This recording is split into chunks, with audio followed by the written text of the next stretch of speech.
your second dominant seventh chord for this grade 5 exam is the key of D dominant seventh.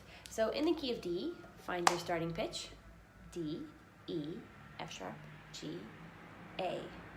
A will be your starting note for the dominant seventh in the key of D. So if we need an A major chord, that's our A triad. So imagine your A major arpeggio, A, C sharp, E. You're also going to have that top A. And what do we need for our dominant seventh chord?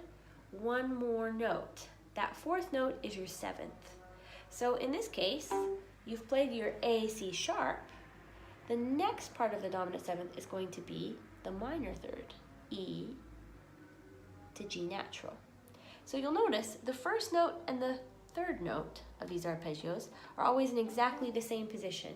That's because our chord requires a perfect fifth to frame it. Then when we have a major chord, we have a major third in the middle. So that's why we've got that high third finger in this case.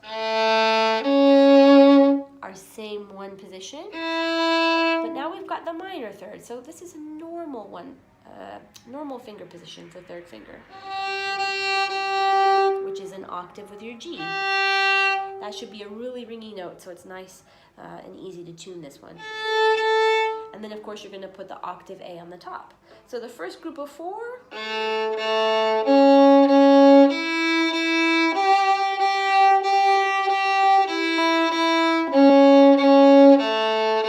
that's A, C sharp, E, G. Then our next group,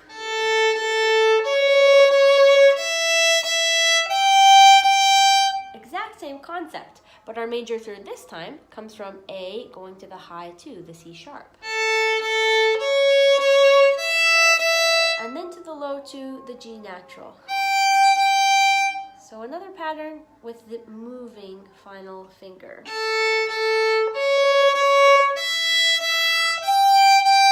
For the descending pattern, we keep that G, add the A on top.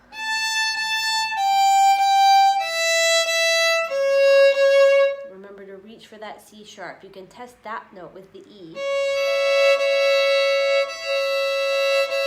to make sure it's neither too high nor too low.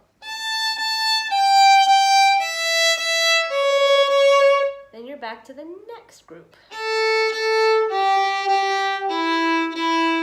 Reach for the C sharp. You could, of course, end with the open D, but it's nice to end with the fourth finger for 2 reasons. One, you can really feel the semitone between the C sharp and the D. Also, if you tune that fourth finger well, you'll get twice the resonance because your D string is going to be ringing right along with the G. You can actually see the vibration of the 2 strings. So overtones and vibrations in these chords and in any arpeggios are really important for making it sound big and rich.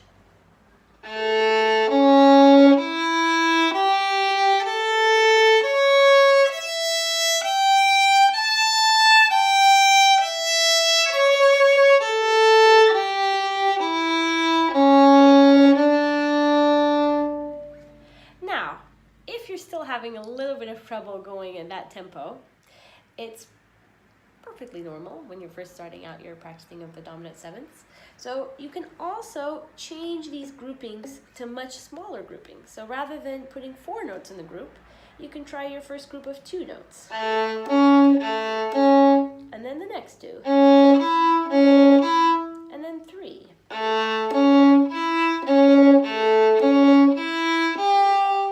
Ooh, it's tricky to get to that top one. There it is. So,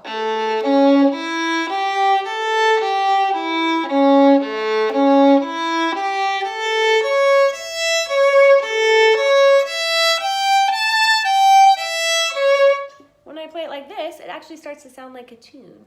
So don't forget that scales and arpeggios are what music is made of. It can be a little bit frustrating for students sometimes because they think, oh, I don't want to play this dull stuff. I just want to play my pieces. But pieces are all coming from these chords and scales. So not only do they make your pieces sound better because you're used to listening to these notes, but they can be fun to practice on their own, as long as you get a little bit creative in the ways that you come up with to practice them.